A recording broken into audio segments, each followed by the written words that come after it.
Hey, this is Eddie Olczyk. You're listening to Empty Betters with Nick, Mac, and Harrison.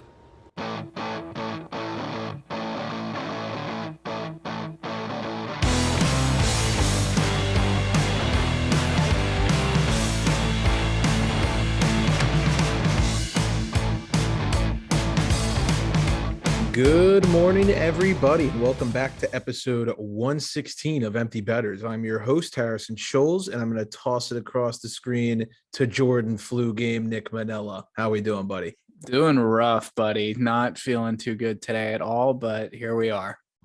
Amen. We are Macless, as I guess the adjective would go for today. Mac is, I think he's at a concert, he was saying. So he's got the week off. It's going to be old school style, just me and Mr. Manella over here.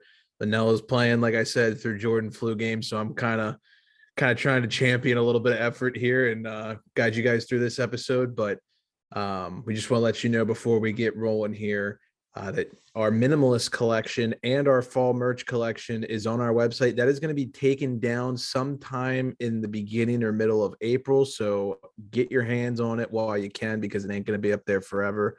We're working on a new collection that should be coming out sometime next month. And also just a reminder that we are all really good at what we do, and we're all top 10 in Sharp Rank NHL leaderboards. I actually think all three of us are top 5, if I'm not mistaken. I think you and Mac are 4 and 5 right now. It sounds about right. We were flirting with like 4 and 5 and 5 and 6 all weekend. So I'm coming for that number 1 ass, I swear. Yeah, it's gonna happen. Sitting number 2 right now, and the guy who's ahead of me hasn't made a pick since February 15th. So don't ask me how that works, but I ain't the algorithm god here. But before we get rolling, let's remind you guys that this episode, as always, is brought to you by Brackish Life. Let's take a minute to talk about Brackish Life. If you're like us and grew up on the water and outdoors, then Brackish Life is perfect for you. They have a wide selection of gear, from UV shirts to hoodies and hats. It's Real Bay apparel made by Real Bay people. Head to www.brackish.life today to check them out. A little salty, a little fresh, Brackish Life. How about it? It was pretty damn good. Yeah. For a guy who allegedly can't read, I thought that was okay. So that was pretty good.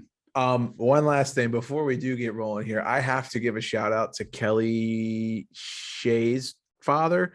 Yeah. Saw him over the weekend at the St. Patty's Day bar crawl at McGurk's Listens pub. to every single episode. Made me feel like a fucking celebrity. People were looking at me like, why is this guy so ecstatic? And he was pointing at the hat because I was wearing the EB trucker hat, and it's like, empty betters. I was like, whoa. I was like, okay, though. But that was awesome seeing him out in public and making me feel like a rock star. People were asking me, like, who is that guy? Why is he talking to you? And I was like, the podcast. They're like, oh. I was like, yeah. So good ego boost. I appreciate it. Pat Shea's the man. I had to throw that in there before we got rolling today. And also got 1,000 compliments on my St. Pat's Matthews jersey. I always that jersey is just the freshest thing in the game, in my opinion. It's really spot on, like once a year. Like it's really hard to beat that for St. Patrick's Day. Yeah, that's a pretty fair assessment. Nick, I know you're filling in for Mac for question of the day. I'll let you take this one. Yeah, I don't know why this came into my brain, but if you could have a night out with any former NHLer, who would it be and why? That is a loaded question. Big time. Oof. Oh my God. Former NHLer, so retired. So not currently playing. Yeah, retired. Yeah, you must have something in your brain if you're asking that question. Who's your answer?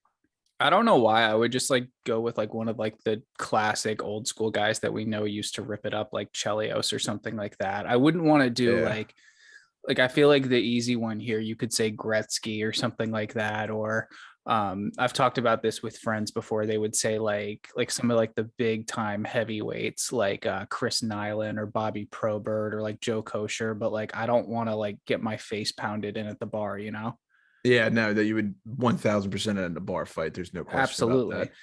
I mean, fanboy here, I guess Mario comes to mind, but he doesn't strike me as the most fun guy, but he's 6'4", dazzlingly handsome. I would like to see how he takes over a room.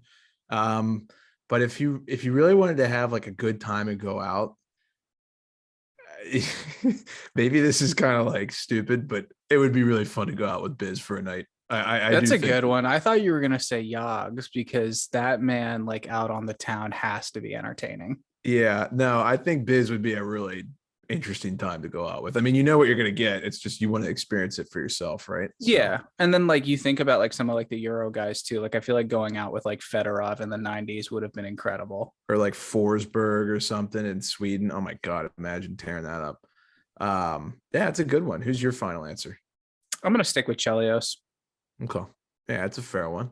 You're gonna be on the bike the next day sweating out the alk from the night before. He is, I won't.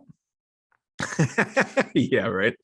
Alrighty, well, let's get into the NHL news. Nick, I'm gonna toss it off to you to drive the bus. Sure. So Cap star Alex Ovechkin tied Jaromir Jagr, speak of the devil, for number 3 on the NHL's all-time goals list at 766 after scoring twice in a 5-4 win at the Calgary Flames on Tuesday of last week. Ovechkin can pass Jagr tomorrow, or today when you guys are listening to this, Tuesday, as the Caps host the Islanders. Yeah. I mean, I thought he was going to do it against the Canucks because Bruce kept saying, like, please don't do it against me. Please don't do it against me. But obviously that ended up happening. I do think it's worth mentioning now that we're like kind of into the episode. We're recording this a day earlier than we usually do. We're on March 14th. So Monday. Not sure when this goes up, but March 14th, in case there's any lag time. Did you watch that Caps Canucks game? No, but you know I had a lot of skin in that one because that was the third leg of my 3-leg parlay that hit. Anyone who tailed, you're welcome.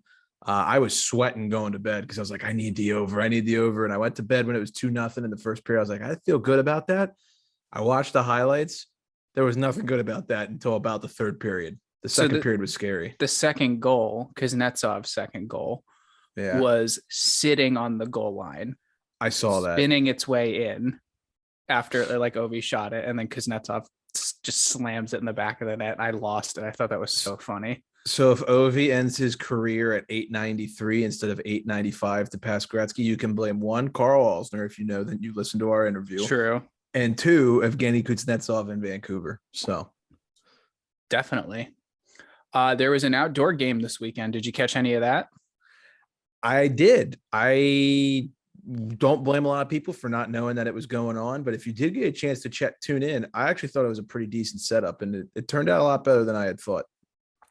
So the Sabres beat the Leafs 5-2, which I called, by the way. And basically the Leafs got beat in an outdoor game in Hamilton. So like, yeah, right down the road from Toronto.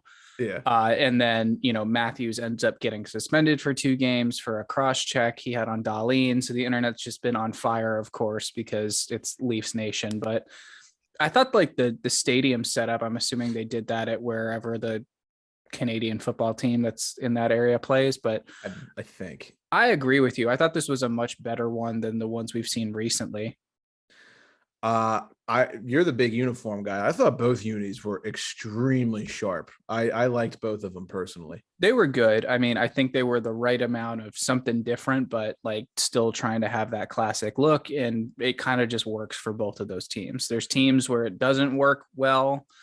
I think the Sabres and the Leafs can pull that off, though. You see the meme where people were changing the T on the Torontos to the just L. Knew that was coming. It's like designing the jersey. It's like, what are you doing? You know what's going to happen. Yeah, but the big storyline out of here: Matthews 2-game sussy for the cross check to Rasmus Dahlin. The internet imploded with reactions. Mark Mathot has been very outspoken about his thoughts on that cross check, saying that if that's anybody else in the league, it's at least 4 or 5 games. If it's Marchand, it's 11 games, all this stuff, whatever. I just want to say, when people say, like, if Tom Wilson or Brad Marchand did this, they would be suspended for 12 games. I've said this before, but yeah, they would, because they've been suspended before. Like, the more you get suspended, the more games you get for a lesser incident. It's just the way it works. I mean, it's like saying if it was raining outside, I would be wet right now. Yeah, you're not wrong. Yeah, I don't understand why it's so complicated for some people to understand. history plays a role in it. But regardless, what did you think of 2 games? You think it's fair, not enough, too many? The cross check was definitely suspension worthy, in my opinion. I mean, he gets him basically in the side of the face / head, whatever you want to call it. I would have been fine with 4 games. I'm fine with 2 games. I honestly thought I was going to see a fine just because of the fact that it's Auston Matthews. But yeah, I think I mean, he really did cross check him like right in the neck. That was pretty the wires crossed. If you haven't seen the full highlight, obviously Darlene gives him a little bit of a shove beforehand, but Matthews just snapped. And I think at that point in the game, correct me if I'm wrong, they were already down and he was just getting frustrated. I think they were like down 2 with like a couple minutes, maybe 3 minutes left or something like that. But yeah, so I think 2 games was appropriate. You know, for it's a cross check, it's a mean cross check, but yeah, it's Auston Matthews, and I don't think he's ever been suspended before, so he's going to get the benefit of the doubt. Yeah. And I'm sure that's where the 2 games comes from instead of like 4 or 5 or something like that. I do want to say though, I mean, you know, we rip on DOPS all the time. They did say at the beginning of this year that they were cracking down on cross checking. So, you know, it's been a focal point all season, clearly. Now, bigger storyline, actually. The Leafs are free falling as we speak. I mean, they are in serious danger of becoming a wild card team. They're not going to miss the playoffs because I don't think Columbus will catch up, especially with some of the injuries they have going on. But Toronto's probably going to end up playing themselves into the wild card spot. Boston will jump them in the Atlantic standings, and then they're going to end up getting either Carolina or Florida maybe in the first round. So a ticket to go golfing. Yeah, I mean, it's really bad. The Fleury rumors are heating up. They really need a goaltender. Campbell's out for 2 weeks. Mrazek's taking over between the pipes, and he can't get anything done against the Buffalo Sabres. They're not getting defense pieces that they want to trade for because other teams are scooping them up, and we'll get to that a little bit later. But they have to do something. I think at some point you have to start going, why is Kyle Dubas not being put on the hot seat? I mean, this guy was brought in however many years ago to shake stuff up, and it's just not there. Yeah, I don't know. I mean, it's really tough because I think he actually has built a good team. And yeah, you could say some of the contracts are weighted a little top heavy, but they have found decent pieces out of, you know, diamonds. They have found diamonds in the rough to come fill in. Everyone thought when they lost Hyman, they're like, how are they going to replace him? Bunting comes in, he's playing phenomenal. Yeah, leading rookies in all scoring, I'm pretty sure. Yeah, there's been a lot of hate on Willie Nylander right now. I haven't. That's what Leafs fans do. They need someone to direct all that anger at. We should have brought Rick on for this episode now. Absolutely. Yeah. But like, I mean, they did it with, it used to be Morgan Riley, and then they moved on to Nylander, and, you know, so on and so on. That's just the way it goes. And they've been tough on Marner too. I mean, basically from when he first got drafted. It is big time panic mode in Toronto right now. I mean, you know, I know we kind of got away from the outdoor game stuff, but it's the Leafs. So, you know, it's going to take over your timeline. It's just the way it is. Definitely. Something else that was taking over our timelines were this trend that sort of started to happen now with pre-game outfits before outdoor games. Oh, yeah. What are your thoughts on it? I love it. I think it's funny. I think it's got good character. I thought when Tampa and Nashville did it just a little, was that the outdoor game? Yeah. They just did it a little bit ago where they had like the all denim, like the Lightning. I thought that was cool. In case none of y'all saw, I believe the Sabres, who did the construction worker outfit, like the hard hat and stuff? That was the Leafs, I'm pretty sure. Okay. I can't remember what the Sabres were. I know this is. They did the semi-pro uniforms, the Flint Tropics ones. Yes, you're right. I thought both were phenomenal, especially the Tropic ones. I thought that was kind of cool, especially because it was like 10 degrees outside. But yeah, these pregame fits for these outdoor games are getting awesome. I think it started with the Tahoe game with the Bruins, right? Where they came in like I think so, where they came in like beach gear or something like that. Yeah, big fan of it. What do you think? I think it's cool. I think it's like, yeah, here to use the word again, it's a little gimmicky, but you know, I think it's funny when they, you know, roll up and get off the bus, and hey, if it's more publicity for the game, I'm there for it. And you know what else is funny is that Craig Anderson is now the all-time winningest goaltender in outdoor games. He is now 3-0-0 in his outdoor career, and he is the oldest goalie in NHL history to win an outdoor game at 40 years old. So that's crazy. Shout out. Didn't he just pass like the 300 win mark too? Yeah. Am I crazy in saying he's got like the sixth most wins all time by an American goalie? That sounds right. I can look that up while we move on to the next bullet point. But great performance by him. Good old American goaltender. So that's always nice to see. For sure. From one American Sabres player to an American former Sabres player, Jack Eichel returned home this past week to Buffalo. And I would say this one was fairly mixed reactions. He received a healthy number of boos from the crowd each time he touched the puck. The Sabres did one of those tribute videos for him that we've gotten used to this season during the first TV timeout. Drew some boos, some applause from the season high crowd. I'd like to point that out, of just over 12,000 fans. Following the game, I think is where it got interesting. Eichel was quoted, I was saying, as, "It's the loudest I've ever heard this place, really. It only took 7 years and me leaving for them to get into the game. It was a nice tribute. There was plenty of people there that were supporting me, and there was plenty of people that were booing me. They must just be booing me because they wish I was still there. I don't know." What were your thoughts on that? Before I touch on that, fact check. Craig Anderson is tied for 5th all time amongst American goalies in wins with Mike Richter at 301. For those curious, Ryan Miller is 1. John Van Broek is 2. John Van Beesbrook. Van Breesbrook, yeah. Can I be honest here? I don't really know who that was or is. He backstopped the Panthers to a cup final in 96. Okay. Yeah. He was. Oh shit. What the fuck is going on? You hear that? Yeah, what was that? That was the ad play on my computer. Whoops. That's why I always put it on mute, fellas. Tom Barrasso at 3 and Johnny Quick at 4. So that rounds that out. Yeah, the Eichel quotes. What do you think? I mean, personally, I thought it was kind of a little bit immature, and I don't really say that very often. It was clearly someone who was like, okay, if you're gonna boo me, I'm gonna call it like it is. And I think people that, like, you know, they showed like the one guy who was behind the net with the sign that said like, "Thanks for nothing, Eichel." It should say, "Thanks for nothing, Sabres management."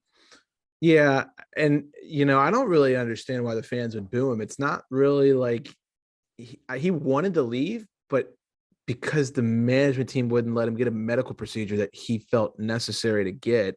Now he's 100% healthy.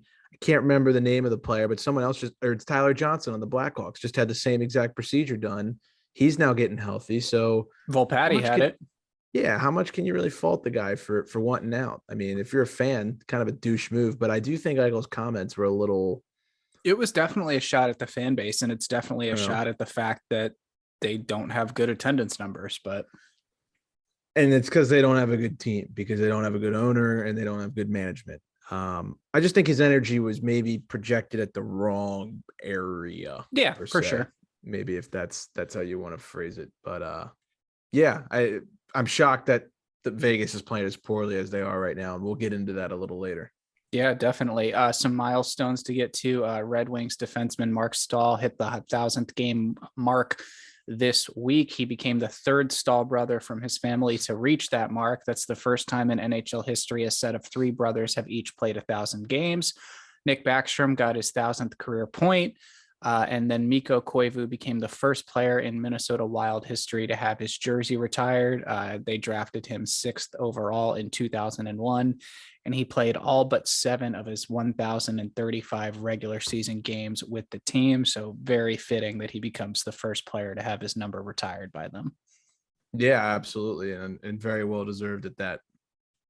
For sure. Moving on, a couple of things I want to discuss. Pop quiz. Which 2 teams have the best road records in the NHL right now? Do you know? I actually don't. So if I get this right, it's random. I kind of want to say it's like the Pens and the Caps. It is the Pens and the Caps. Yeah, because I know that they were talking about the Pens road record when they won over the weekend. And the Caps, Mac always says the Caps are a better road team than they are home team. So they are. Yeah, that's very interesting, isn't it? Yeah. So we talked about Eichel's comments, but what about Giroux's comments? I want to get to these. In talking about this season that he's currently going through with the Flyers, he was quoted as saying, "It's probably been the worst year since I've been there." That came after the Flyers blew it to the Habs, losing to them 4-3. What do you think about these comments? Do you think this says like, all right, I'm starting to check out a little bit, or do you think that he's just calling it like he sees it at this point? I think it's like his last like real like fuck. I really wish this would have worked out. Might be a little bit of a fuck you to some of the management people. You never know, but he's gonna play his 1,000th on Thursday. I think is what he's projected to do. And then I'd be really curious to see what happens to him right after that happens, because you know that they want to respect that he's done 1,000 games there.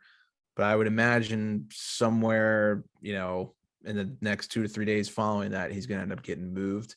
I think this was his last, like, fuck, I can't believe we never won a cup in Philly. Yeah. Right? And they had some good teams.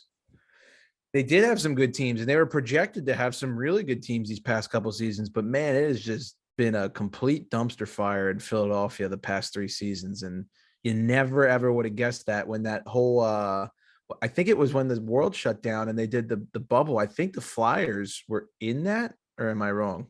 They were getting hot right before it, I think. Yep, right before. They were getting hot, and then they got screwed out of it. So sucks if you're a Flyers fan. I mean, your captain's about to leave and play his 1,000th game. It's basically like, you know, your ex-girlfriend getting back together with you, and then she just leaves you for the same guy. Yeah. It's pretty brutal, right? They're signing Rasmus Ristolainen and thinking that's a good move. You know, yeah, 5x5. So it's an interesting time to be a Flyers fan. I don't know what the fuck is going on over there. Here for it. That's all I have to say. Very here for it. Yeah. Couple key games from last week I want to highlight. The Flyers at the Canes, not to rip on them a little bit more, but they had the best team in the NHL tied, you know, locked up with just a couple minutes left, and then they had another implosion and blew it. Another late game collapse by this team. It's just so telling this season. And then the Avs at the Canes blanked the Avs 2-0 in a showdown of the best teams from the East and the West. I thought that was a pretty good one to watch as well for a 2-0 hockey game. Couple upcoming ones this week. I want to highlight the Yotes at the Habs on Tuesday. That's 2 of the worst, but 2 of the hottest teams in the league right now. That should be a good one. The Panthers at the Knights on Thursday. The Knights are really, really struggling, and the Panthers are not a tough matchup by any means. The Caps and the Canes play each other on Friday. The Caps have bounced back from their big skid, I think, quite well as of right now. And that's a huge test for them going into Carolina, actually having just come off of a big win there. That's another one that they desperately need to have. And then this one I'm really looking forward to, the Battle of New York, the Rangers and the Lightning, because both of those teams are equally stocked with former Ranger players and Ranger fans that have moved down to Tampa. So I'm looking forward to that. And I'm really hoping we get a Vasi versus Igor matchup, because I think that would be lights out. Yeah, that would be a really good one. My big play of the week, by the way, I bet Louis what's the fuck is his name? Oosthuizen. Yeah. I piggybacked on Elio's pick of him going top 20. He was top 20 the first 3 days of the fucking Players Championship. And on the 4th day, he went 4 over and imploded, and he finished like 40th. So I'm starting March Madness week in the negative. You can imagine how my morale is right now. I've been hot lately, but when you're down, your brain works different. You make stupid decisions. You rationalize things. Mac will tell you that firsthand. He's always chasing with the live bet stuff. Yeah, so text Mac and ask him about the LA Kings. Just do that. Then you'll figure out why. Yeah, right. Yeah. But another game that I think should be mentioned, and this is not being a homer, but the 2 best teams in the Metro right now statistically would be the Pens and the Canes. They just duked it out on Sunday. Pens pulled that one out of their ass. Jari played incredible.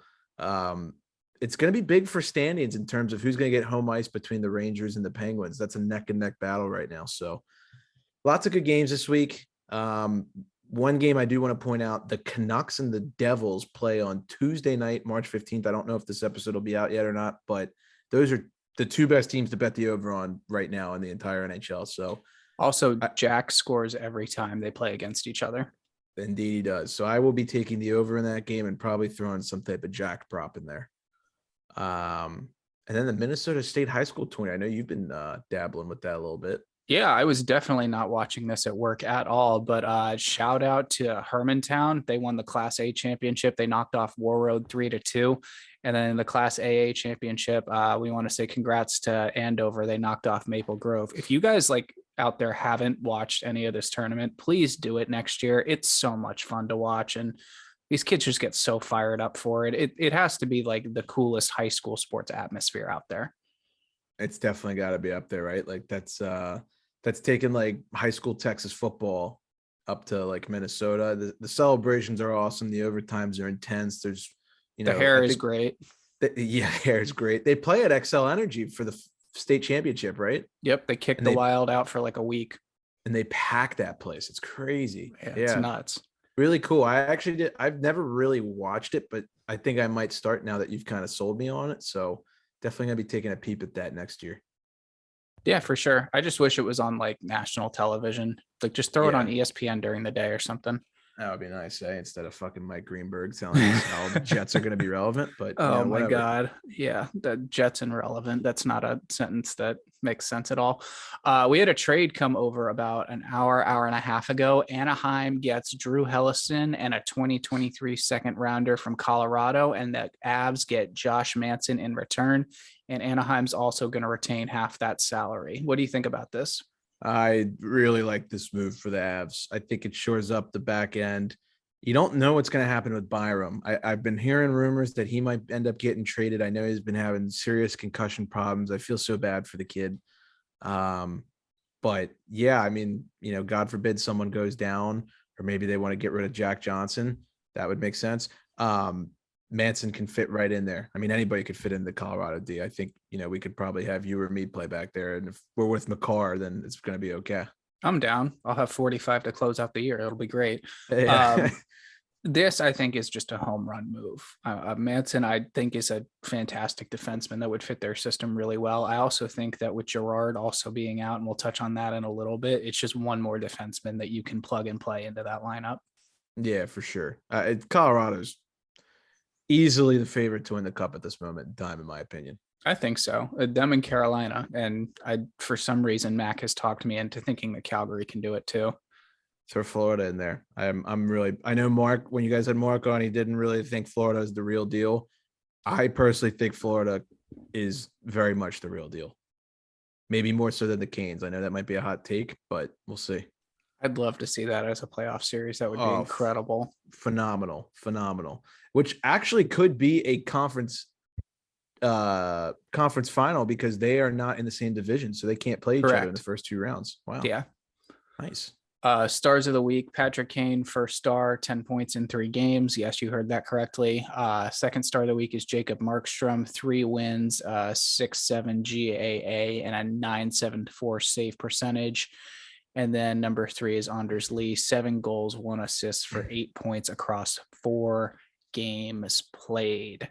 Worth mentioning, Markstrom got his 9th shutout of the season. Yep, league leading, correct? Yeah, but he's like doubling the guy in second place. Yeah, I think it's actually Campbell back when he was like decent. Oh, okay. Yeah, don't bring that up to Leafs fans. Oh boy. Something else you don't want to bring up is the fact that summer may be over, but don't worry, there's still never been a better chance to get out on the water. Are you looking to finance that new boat or yacht you've always dreamed of? Well, you're in luck, because the Yacht Lender is a specialist in marine finance. With partnerships with 15 different banks, he is the right lender for whatever vessel you may be in the market for. Backed by Trident Funding with over 25 years as an industry leader, the Yacht Lender has the expertise and know-how to finance the boat of your dreams. Don't wait. Apply today at yachtlender.com or check them out on Instagram at yachtlender to see others who have already gotten out on the water. You made it. Good job. I did. Yeah. You had to block my face off, but yeah, you did good. I did have to block your face out. You know what else Yachtlander's really good at? Taking trips. Yeah, meeting famous people. What the fuck? He goes out and meets Chase Elliott in Phoenix. I mean, what a guy. Got to hang out with Chase before the race. It was so cool. Yeah, I mean, this kid, I don't know how he funds his life. He hasn't had his truck in like a fucking month that he bought brand new, but other than that, he's doing great. There you go. Yeah, I don't think we'll ever see that, by the way. It's never coming back. Cars Anyways. Talked about on this show do not fare very well. Let's just leave it at all that. about that. I do. Let's talk about some big injuries. There's some key ones here. Miro Heiskanen is out indefinitely with mono, so that is not good for the Stars, who are sort of like kind of on the bubble anyways, trying to fight their way into a playoff spot. Landeskog and Girard are out long term for Colorado. I think it's worth pointing out that both could be available for the playoffs here. I don't really know what the deal with Girard is. I haven't seen anything on that yet, but I do know that Landeskog is getting knee surgery, according to the team. He's going to miss some time, but Jared Bednar says he should be ready to go for crunch time, which to me means playoffs. So, and I wasn't going to bring this up because I didn't want to like cuck out this segment. But yeah, I think part of the Manson deal is to fill in that Girard injury. Landeskog, you got to think with him going down, they're going to do anything and everything to get Giroux in town. They have to, I would think. Or someone else, but you would think someone in general. Yeah, that's a huge loss for them. You can't really replace that, but in terms of like production, I think Giroux with McKinnon and Rantanen would fit in just fine on the wing. And I think he's got enough grit to sort of match what Landeskog has. Those are two scrappy guys. Yeah, no, they are. I think Landeskog might be a tiny bit scrappier, but yes, I would agree with you. You go next. Yeah. Jacob Chikrin. This is not what you want to see if you're a Coyotes fan. He left Saturday night's game in Boston with a lower body injury and is expected to be out for 2 to 4 weeks after being evaluated back in Phoenix. Oof. Rough for the trade value too. I know that name's been thrown out a little bit about some major value coming back to Yotes' way. So I'm wondering if that means he's not going to get moved at the deadline. I didn't think he was anyway, but I think this would probably shore it up in case someone was going for like a little rental. Even though I think he's got term on his contract, so someone could take him long term. Yeah. One of those teams would be the LA Kings. They just put Drew Doughty and Dustin Brown on injured reserve. Yeah, that's rough. So they're also two pretty big contracts, if I'm not mistaken. Yep, a little LTIR action. Yep, it's always fun. Conveniently ahead of the deadline. Yes, I hear exactly what you're saying. So, and then lastly, Detroit Red Wings, Robbie Fabry is expected to miss the rest of the season with a torn ACL. It's going from bad to worse for Detroit. They started the season off really well, but they're kind of falling off the wagon right now. It's not the same ACL that Fabry hurt back in February of 2017 that caused him to miss all of that season. So I don't even know if that's a good or bad thing, honestly. It's like you had one healthy one and now you got 0 healthy ones. So just like I just feel so bad for that dude, and so talented too. Hoping for the best for Fabs. Absolutely. Definitely. We mentioned that Matthews got a 2-game sussy for cross-checking Dolly, and a couple of signings. We talked about the Ristolainen one. That's 5 years at pretty much 5 per. Pavelski gets a 1-year extension in Dallas for $5.5 million. Kotkaniemi got 8 years, 4.82 per. Thoughts on that one? Interesting. It's like reminds me of the Brandon Tanev deal when he came to Pittsburgh. Yeah. It was like 6 years, but it was like $3 million per. You don't see that very often. Yeah. I guess it's okay, especially if the cap's going to go up, maybe. I don't know. Probably. So I don't really have a whole lot of thoughts. I think he's a good like second or third liner. Yeah, I think that's a good way to put it. And then the Avs extended their backup Francouz 2 years at $2 million per. Let's go ahead and get into some gambling stuff. But before we do, Harry, I think you have a word for us about Sharp Rank. Yeah, before we move on, just want to remind you that this season, all of our picks are powered by Sharp Rank. Sharp Rank created the first ever cross-sport rating system, ranking bettors from any sport on one leaderboard that anyone can dominate, even yourself. Sharp Rank is backed by some of the biggest names in the sports gambling world, such as BetMGM, Betway, and Sports Illustrated. Download the free app for iPhone and Android today. Go check them out. You can find our usernames if you filter by the NHL leaderboards. We're all in the top 5. You'll find it pretty easily. Humble brag. Yep. All right, let's get into some gambling action. So let's start with the hot teams. The Bruins, the Hurricanes, and the Canadiens. Those are probably the 3 hottest teams in the NHL right now. The Bruins are coming hard, and it's a little concerning because we slept on them all year. Mac and me were bashing them at the preseason. They're too old. It's not going to happen. And here we are. Rask even retires, and it's Swayman between the pipes, and he's looking really good right now.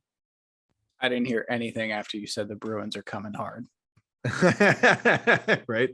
It's a sight that not a lot of sports fans want to see unless you're up in good old Massachusetts. But yeah, the Bruins, they've got to be probably the hottest team in the NHL right now, I would say. I would say so. Or the Coyotes, but By the Coyote standards, yeah, maybe. The Hurricanes, obviously, they're always good, 7-2-1 in their last 10. And Montreal, we mentioned it last episode. They had won, I think, 7 of 8. Unfortunately, they've lost 3 straight since we said that stat. yep. But of course, but they're gonna be getting back on track. I think tomorrow on the 15th. They play, I can't remember who they play, but they've got like 3 or 4 games this week. So keep an eye on them and see if they can keep it going. Do you have any thoughts, comments on those 3 powerhouses? No, I think you nailed it. I think the Bruins have been just ridiculously impressive lately and annoyingly impressive again. Yeah, they're one of those teams. Like, I think I told you and Mac this about the Penguins, but they're kind of due for a run. Like, it's you would think like last dance type vibes. Bergeron, I think, is he up after this year? I can't remember. I don't know if it's this year or the next one. It's one of those, but they're getting up, the core's getting up there in age. You got to think they're going to have one last kick at the can here eventually, right? I mean, the Caps, the Penguins, the Bruins, those 3 teams, it's like, when's that last kick going to be, right? When are they going to go all in? So I definitely would anticipate that the Bruins will be active at the deadline like they always are. They'll do some small bottom 6 piece, or I think the bigger concern with them is probably defense, and I wouldn't count them out for a goaltender. Yeah, absolutely. And then the who's not, the Vegas Golden Knights just do not look themselves at all right now. They've lost their last 4 in a row. They're 3-7 in their last 10. Mark Stone on long-term injured reserve. Eichel still doesn't quite look himself, in my opinion. Pacioretty's losing his mind all over the place and taking a ton of penalties. I guess the one thing I would really say is if they bring Stone back before the playoffs, they have to trade someone because they do. His cap relief would put them over. Right now, they can get away with him being on the roster because he's on LTIR and it's not counting. But I also don't think that, I think he's one of the players that they would keep. They would not deal him. Oh my God, no, they're not going to deal Stone. But I'm just saying, in terms of them making the playoffs, yeah, do they have bring to him do something? Yeah, because I think they thought when he went out, maybe we can make the playoffs without him, then bring him back. Now it's looking like they might not even make the playoffs with him out. So do you bring him back before the deadline and then deal someone? I don't know how they're going to do it. I'm wondering if that's I know obviously you want to be in the playoffs and you want to compete for a Stanley Cup and anything, but is that kind of best case scenario for them is just handle this in the off season? I don't know. I think they're too good of a team on paper to really shelf this season. I think they really not they would go, oh well shit, let's just deal with this later. Right. I think they're going to do whatever they can to make the playoffs and win the cup this year. They have to. I mean, they did a couple just over the past week, just minor signings that I think is leading towards them doing something, just small deals for 3 years, $700K per, stuff like that. I also have no idea the status on Stone's injury. I mean, we're speculating, thinking that he's probably okay to play, but they're benching him because of the LTIR. That's probably a little bit of PTSD from the Lightning the past couple seasons. But right, I'm sure if he's out, he's out. A player like that, you're not just going to be yeah, you sit until we're ready for the playoffs. No, you have a player like that on the ice every night. Yeah, no, I hear you. So not looking very bright in Vegas right now. I'll toss it off to you for the who's hot and who's cold in terms of players. Yeah, Nick Schmaltz through 5 games. He has 5 goals and 9 assists for the Yotes. That's pretty good. Patty Kane, 3 goals and 12 assists in 6 games played. And then our boy Zach Fucale became the first goalie in Hershey Bears history to have 3 consecutive shutout wins. Huge props to Zach. And that's with a newborn child in the house. Just remember that. Vivi and Sammy are shaking in their boots right now. It's time, Washington. You got to bring him up. Bring him up. Even though Vivi's been playing well, I think. He has been. I've been very impressed with him. Who's not? Igor allowed 8 goals in his last 2 starts. That's against St. Louis and Dallas, and has an under 9.0 .900 save percentage in both those games. Sorry, sick brain kicked in again. You're all good. I know you're playing under the weather. I'm dying. Yeah, no, I know. It's felt for people listening, this is not always easy. We've both been at work all day long. It's Monday. I've gotten my ass absolutely railed like 7 different times by 7 different people at the office. You come home, you eat, you come over here, you do the notes. There's no Mac who's trying to like help brighten the mood with his like alcoholic self. Like I kind of need that right now. Yeah. And it's just me and Nick kind of trying to put this together. And it's not always easy. So I hope you all appreciate it. I hope you all appreciate it. But yeah, Igor's last couple starts have been shaky at best. And I think it'll be interesting to see how he bounces back this week, especially that game against the Lightning that you pointed out on Saturday against Vasi. Definitely. A couple other guys I want to get to. Tyson Jost is pointless in 8 games. Sean Monahan is pointless in 10. And Jacob Slavin is pointless in 9. Yeah. Last two really surprised me. Yeah, especially Monahan with how much, the Flames have been scoring and him being on offense. So that's definitely a little interesting. And then lastly, just before we wrap up the show, a couple trends here. The Vancouver Canucks over it hit 10 games in a row until that streak was snapped against the Tampa Bay Lightning this past weekend. So hopefully you were riding that. We caught that pretty early. I think we kind of published that around when they were at 6, I believe. The Leafs goaltending, we talked about it earlier. It's bad.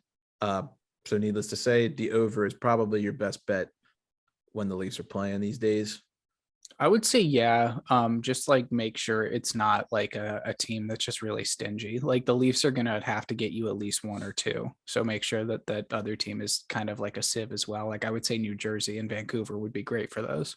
Yeah. And I would also, with Matthews being out for the next 2 games, keep an eye on that as well. Yeah. Jersey and Minnesota are undercover some of the best over teams in the NHL this season. Just want to point that out. They're both top 5 in over hits percentage so far this year. And that's 2 teams that I feel like not a lot of people think about as high scoring or allowing a lot of goals for Jersey, but like Minnesota is definitely an undercover one. So I think the overs hit in 8 of their last 10. So keep an eye on that. The Red Wings, it's been fun, but let's be real. They've come back down to earth. They're 2-7-1 in their last 10, and they have the worst road record in the league. So if the Wings are on the road, definitely be betting against them. Yeah, for sure. I don't know what's going on with them, man. They were like so good for 2 weeks and then it just imploded. So not that I've been watching super closely, but I would have to think Nedeljkovic is a little bit of it, especially since he scored on himself the other day. So yeah, that's not good. Yeah. That's the second goal that the Wild have got this season where the opposing team just gave them one. They had Hagelin put one in their in the Caps own net, and now they've got Nedeljkovic doing it for the Wings. I think they're wagering on their own games. We should probably investigate that. Yeah, we should look at that. But yeah, they're a young team. I don't think anybody really thought anything of them going into the year. So the fact that they even made some noise, I think, is a bonus. They're definitely going to be good in the next couple of years. You know that for sure. But yeah, they're cold right now, and if they're on the road, you got to be betting against them. And then the Anaheim Ducks, they haven't been very good either. Another team where they made a lot of noise at the start and nobody really thought anything would happen before the season started, but they've now lost 4 in a row, 5 of their last 6. They're not really in the playoff picture at this point. They just traded Manson away. I think they're probably going to end up being sellers. So the quack has been retired for this season. I'm officially declaring them dead. Yeah. Yeah. Duck hunting season's over. Duck hunting season is over, unfortunately. It was a fun ride. I like cheering for the Ducks. They're a fun team. They are a fun team to watch. You gotta love Zegras, right? I mean, it's hard not to root for him. So yeah, it was fun for the Ducks while it lasted, but they just don't look themselves right now. Yeah. Shall we do a little State of the Union, or do you want to wrap it up? Yeah, I'll do a little State of the Union. I've been pretty impressed with the Caps as of late. They've won 4 of their last 5 games, that only loss being them falling to Edmonton in overtime, which we all knew was going to happen anyways as soon as that went to overtime. They scored 4 or more goals in all of those wins. Anthony Mantha is back. He's making contributions. I've been impressed with his play. Just impressed with the uptick in intensity and urgency too that this team has shown after being on that slump. And then Nick Dowd, I think, is just having a fantastic year all over the place and is really injecting life into that team. He looks good. I think he's got over 10 goals now in the season, doesn't he? Yep. And Garnett can't be that far behind him. I think Garnett's No, got 10 goals or something. he does. Yeah. That anytime you can get fourth line guys getting 10 goals, that's definitely something to be like, holy shit. Yeah, and they've had to play some serious roles this year for sure. So what do you think? Are the Caps back? I don't know if I want to say back. There's obviously still some underlying issues there, but they look good right now. The play has been a lot better, so at least there's that. Is VV going to be your starter come round one, you believe? I think so. At this point, it's like unless Sammy just starts standing on his head left and right and he's that much better, I think you just have to say it's Vanacek at this point. How's the power play been lately? Have you been paying Power play's attention? been a little bit better, at least in my opinion. Couple better looks, just, the movement's a lot better. One of my big issues with them is how flat and just, stagnant their power play was. I mean, you knew exactly what was going to happen, but converted a couple times on that West Coast swing. So anytime you can get your power play going on the road, I'll take it. Absolutely. And I think you guys got points in every single game on that West Coast swing. So We that's did. pretty good too. Yeah. You got anything else about the Caps or should I move on to the Pens? No, that's pretty much it. Big games this week for sure. Who you got? Just out of curiosity, The Islanders and then the Canes are in there too. The Canes one's definitely a big one. That'll be a good battle test. Yeah. In terms of the Pens, they played 3 games since we last recorded. They lost to the Panthers 4-3 at home. They beat Vegas 5-2 at home, and the big win against Carolina the other day, 4-2 at home. So obviously that's all good. A little bit of a roadie this week. We got Nashville, St. Louis, and then the Yotes. That's all away games. So, I would hope we can probably take 2 of those 3. I think St. Louis is probably going to be the hardest one. Crosby looks really good. I think one of the biggest problems for the Pens right now is that top line of Russ Gensel and Crosby is out of this world insane, but the secondary scoring's been a bit of a problem. Until they played Carolina, they've looked a lot better in that department since.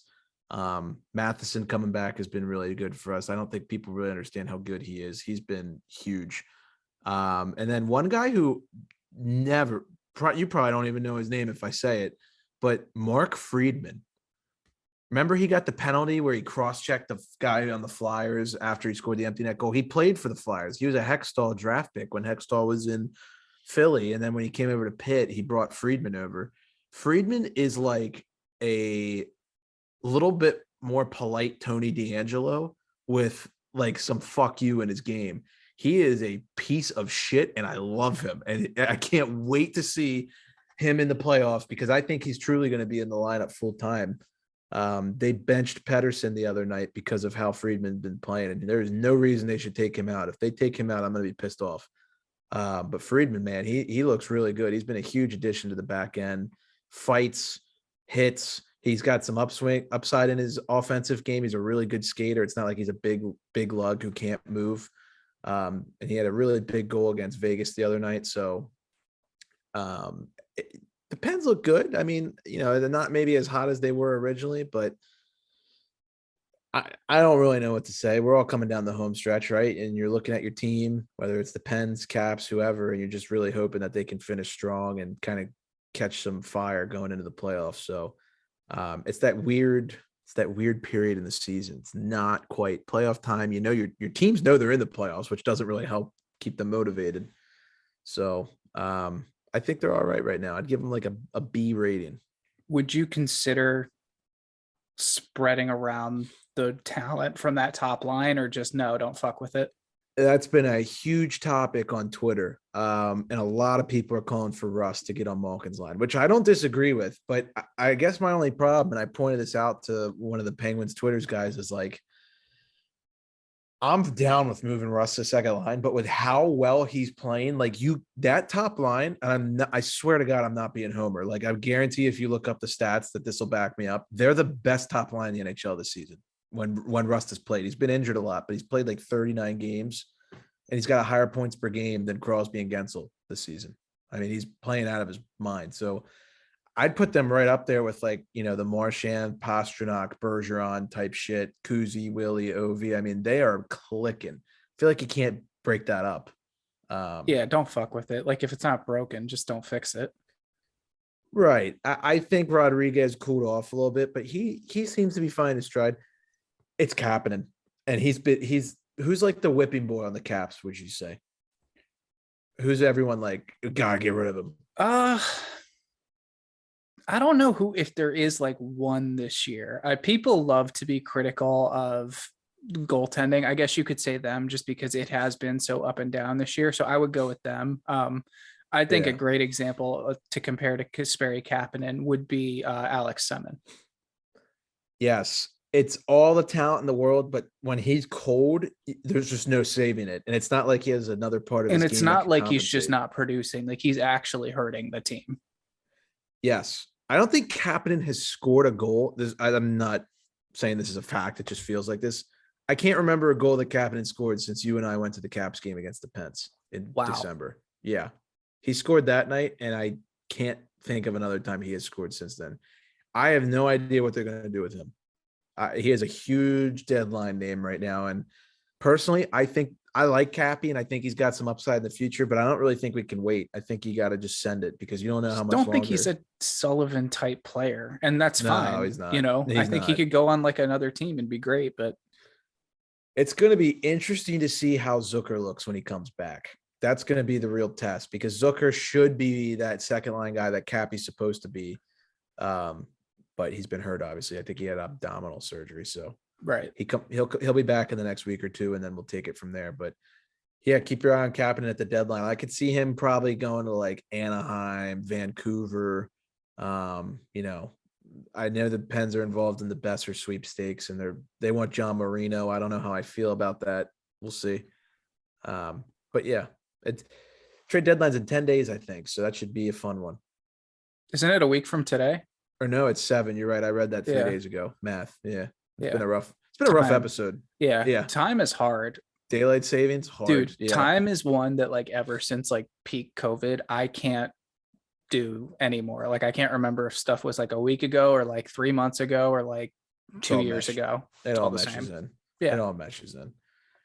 But that'll wrap it up for episode 116. Hopefully you guys enjoyed. Apologies if the energy was perhaps a little bit low. We are Macless, and that's always a sad I'm time. tired. Get used to it. I'm running on fumes right now after a long Monday at the office. The last thing you want to do is rip stats and data at 8:00 at night. But you know what? We're getting through it. Also got a really cool.